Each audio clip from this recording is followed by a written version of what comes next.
Analyser un tableau, une peinture en histoire des arts. Guernica de Pablo Picasso.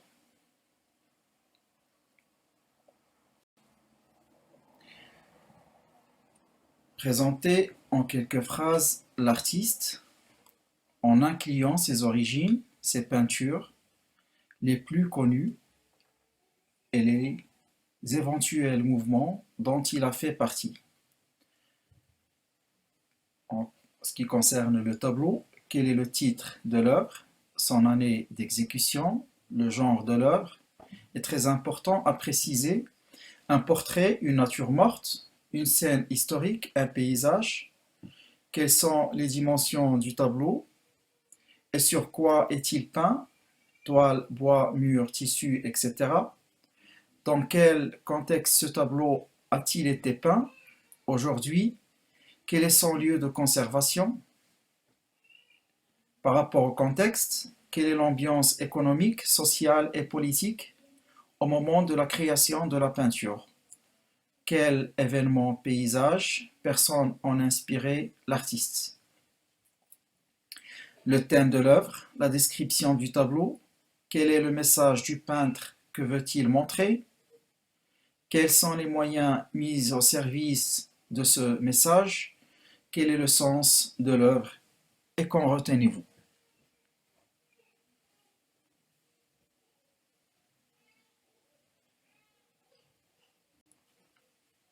La présentation de l'œuvre, titre de l'œuvre Guernica, genre de l'œuvre peinture historique et engagée, l'artiste Pablo Picasso, né en 1881 et mort en 1973, la date de création en 1937.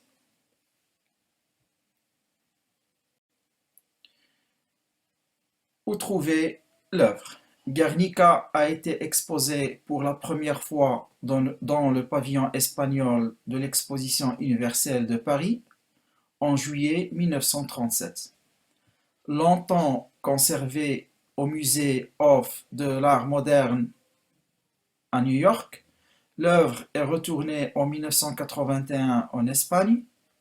Elle est actuellement conservée au Musée national de la Reine Sofia à Madrid. Picasso avait toujours fait savoir qu'il ne voulait pas que son tableau soit exposé en Espagne tant que Franco serait au pouvoir. Guernica est donc une œuvre engagée.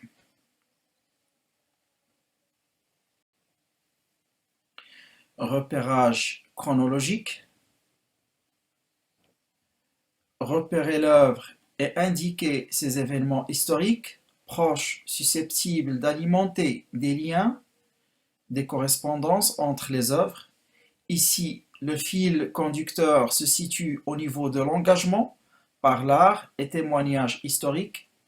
Ces œuvres sont commentées dans la partie portée ou influence de l'œuvre, comme par exemple le tableau de Francisco de Goya, El 13 de Mayo, en 1814, et on voit bien l'engagement de l'artiste, ou aussi le tableau de Eugène Delacroix en 1830, le célèbre La liberté guidant le peuple, une œuvre aussi d'un peintre très très engagé.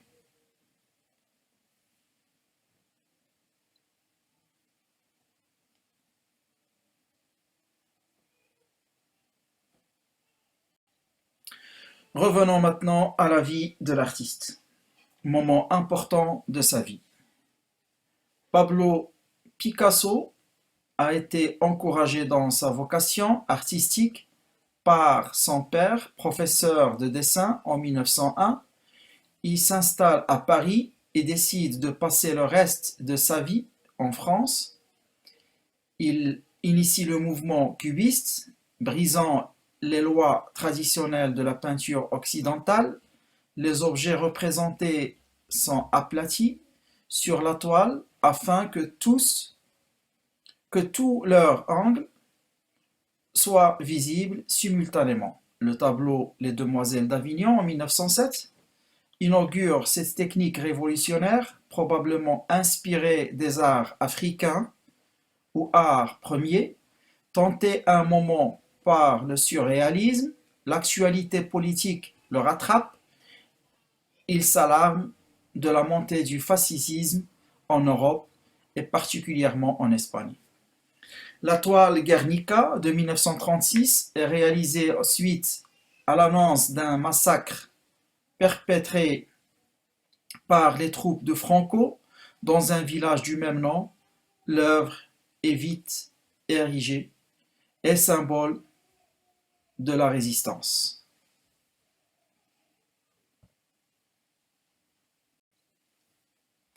Quand il peint Guernica, Picasso, né à Malaga en 1881, mort en France en 1973, est déjà un peintre reconnu et célèbre. Au moment du bombardement de Guernica, Picasso vit déjà à Paris depuis 1901. Opposé à Franco, il ne retourne jamais en Espagne, favorable aux républicains, membre du Parti communiste depuis 1944. Picasso s'est également livré à la photographie, à la sculpture, à la gravure. Il a remis à l'honneur les dessins d'enfants, s'en inspirant largement pour ses œuvres. Parfois considéré comme le plus grand artiste du XXe siècle, il ne fait aucun doute que Pablo Picasso a chamboulé l'art et la manière de l'appréhender.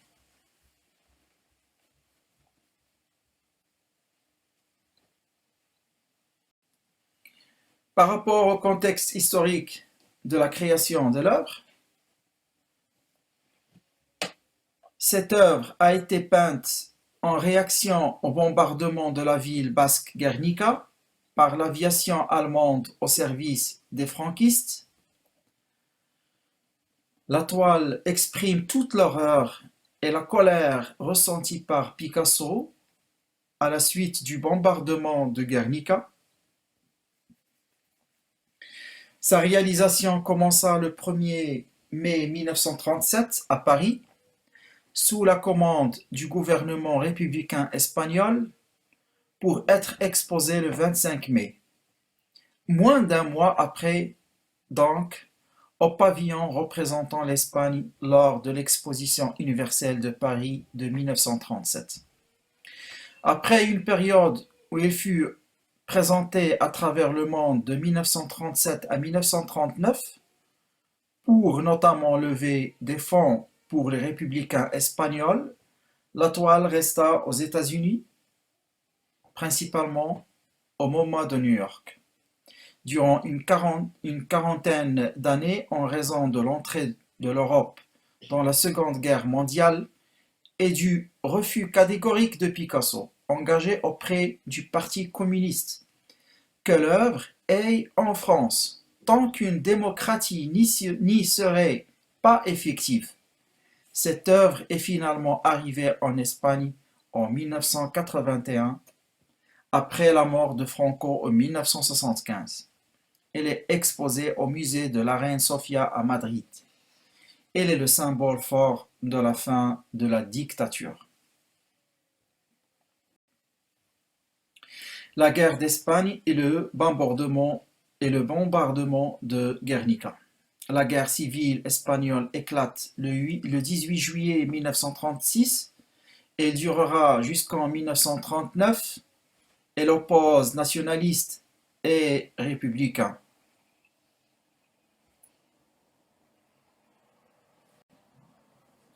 On va décortiquer un peu cette guerre en Espagne. Le 18 juillet 1936, les troupes du Maroc, commandées par Franco, débarquent dans la péninsule à bien des égards. L'Espagne sert de terrain d'entraînement et de préparation à l'armée allemande. Le camp nationaliste se rallie immédiatement des garnisons d'Andalousie, de Galice, des Asturies, de la Navarre et de la vieille Castille. Par contre, Madrid et Barcelone constituent tout de suite le cœur de la résistance républicaine. Le Pays basque forme le front nord d'opposition aux franquistes. Au printemps 1937, le général Emilio Mola, principal chef militaire franquiste, décide de réduire le front nord. L'aviation allemande de la Légion Condor soutient les troupes au sol espagnoles et italiens. Guernica est une petite ville d'Espagne, de la province basque de Biscaye. Pablo Picasso déclare: la peinture n'est pas faite pour décorer les appartements, c'est un instrument de guerre, offensif et défensif contre l'ennemi. Et c'est là qu'on voit l'engagement de Guernica et de Pablo Picasso.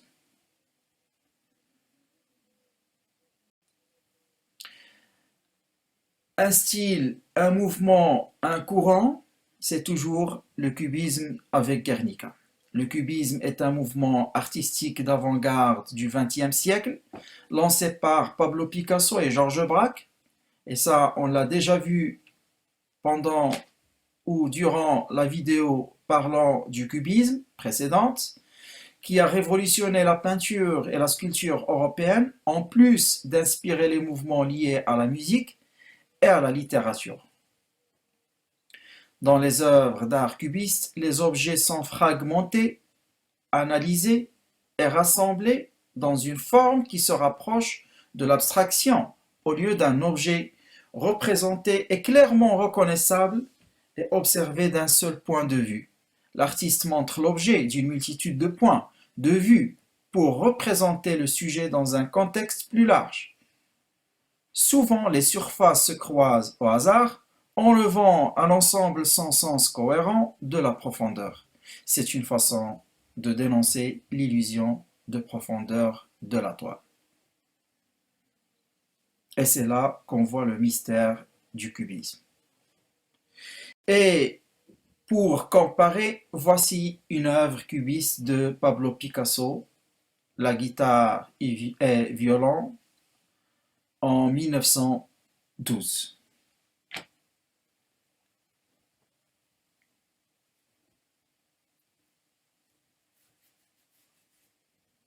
Maintenant, revenons à la description de l'œuvre de Guernica.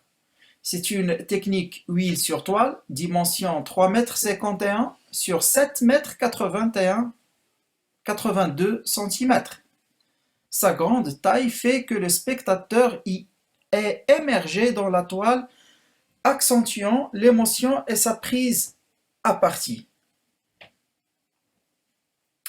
En ce qui concerne le cadrage, étant donné la longueur du tableau, plus de 7 mètres, on serait tenté de l'assimiler à une vue panoramique, mais la scène étant essentiellement dirigée sur des personnages, on l'apparente davantage à un plan moyen basé sur les actions des personnages et non sur le paysage environnant. En ce qui concerne les points de vue, les personnages sont vus de manière frontale, sous une composition. Des grandes lignes de force du tableau révèlent une œuvre coupée en 3 voire 4, la partie centrale pouvant à son tour se diviser, ainsi qu'une construction pyramidale qui permet au regard de circuler vers la lumière, symbole de l'espoir. Et pour les couleurs, la toile est pratiquement en noir et blanc. Juste quelques teintes de brun peuvent apparaître. Ceci entre en résonance avec l'épisode historique sombre. Ça peut être aussi un rappel des couleurs du journal par lequel Picasso a appris la nouvelle du bombardement. Et la lumière du tableau, elle vient du plafond. Alors regardez tout ce que j'ai expliqué tout à l'heure sur l'œuvre. On voit bien la découpe, le système pyramidal qui permet de circuler vers la lumière, le symbole de l'espoir en haut. Picasso, tête de taureau, vous le voyez, c'est une sculpture à part, l'œuvre à la loupe, le taureau très présent dans l'œuvre de Picasso, symbole de cruauté, de force brute. La corrida représente les nationalistes. Et on voit bien l'évolution du dessin à travers l'image de droite.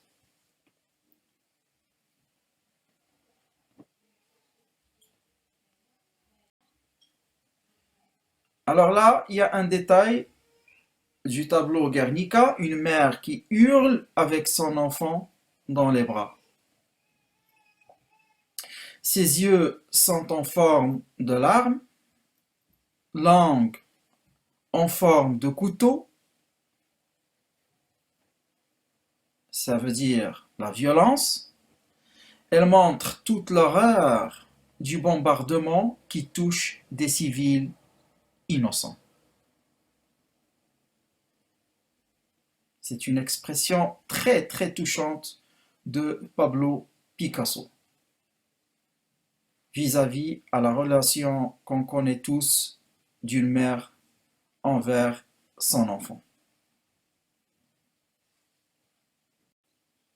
Là, on passe à un autre détail. Une femme tombe d'un immeuble en flammes. Regardez bien l'image. Les yeux sont aussi en forme de larmes. Des bombes incendiaires ont été utilisées. Une souffrance et désespoir. Bras levés au ciel. Autre référence, Goya el 13 de Mayo. Voir l'image juste à côté. Là, on passe à un autre détail du cheval. Selon Picasso, il représente le peuple. Il est représenté blessé, lance-blessure sur le flanc. Il hennit de douleur. C'est une victime innocente. Le peuple martyrisé, langue en forme de couteau, c'est la violence. C'était un jour de marché. De nombreux animaux sont morts ce jour-là. Les caractères d'imprimerie rappelés par le pelage de l'animal, les informations arrivées à Picasso par les journaux.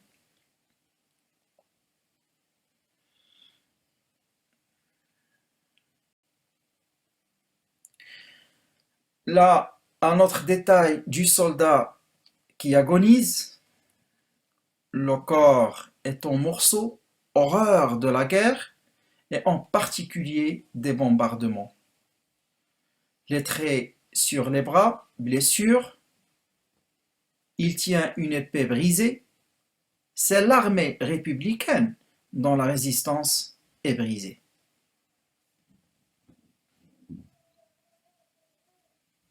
Une expression très engageante, très flagrante.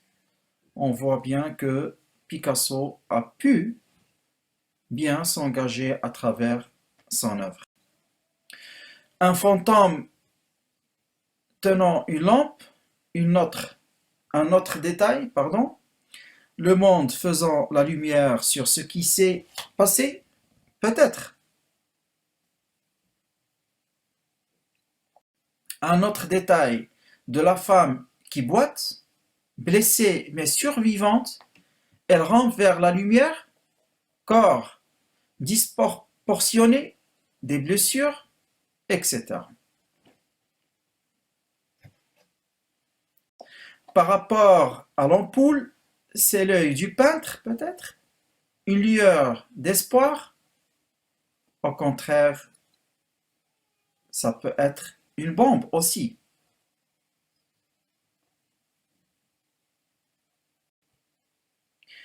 Un autre détail de la fleur, c'est la vie mais fragile, symbole d'espoir. Et qui sait?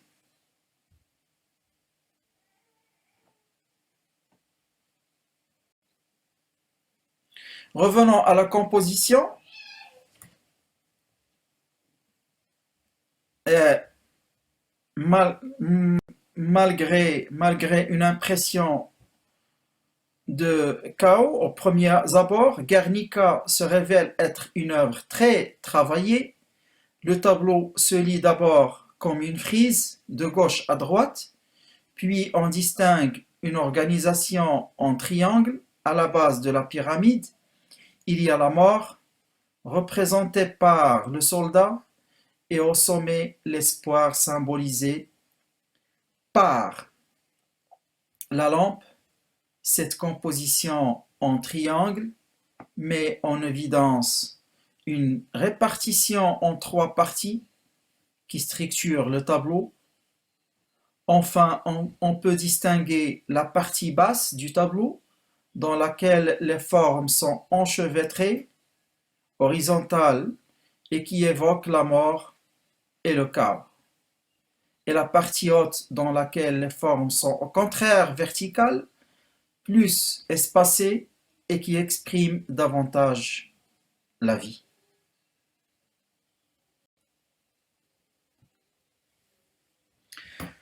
Portée ou influence de l'œuvre, la peinture n'est pas faite pour décorer les appartements, c'est une arme offensive et défensive contre l'ennemi.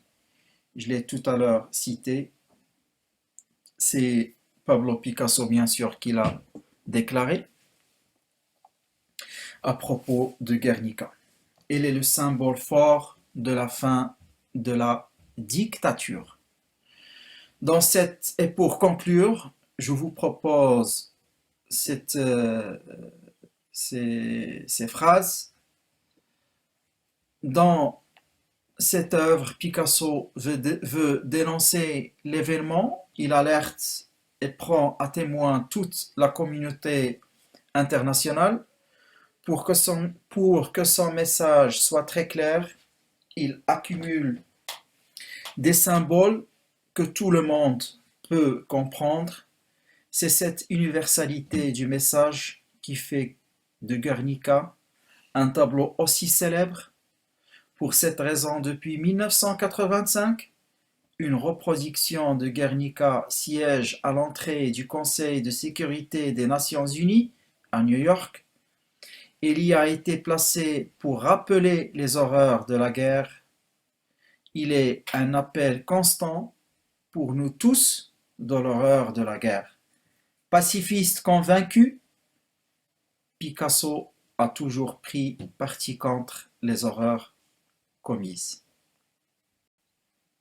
Et là, pour finir, je vous propose quelques images de Picasso peignant cette œuvre célèbre de Guernica dans son atelier à Paris en 1937.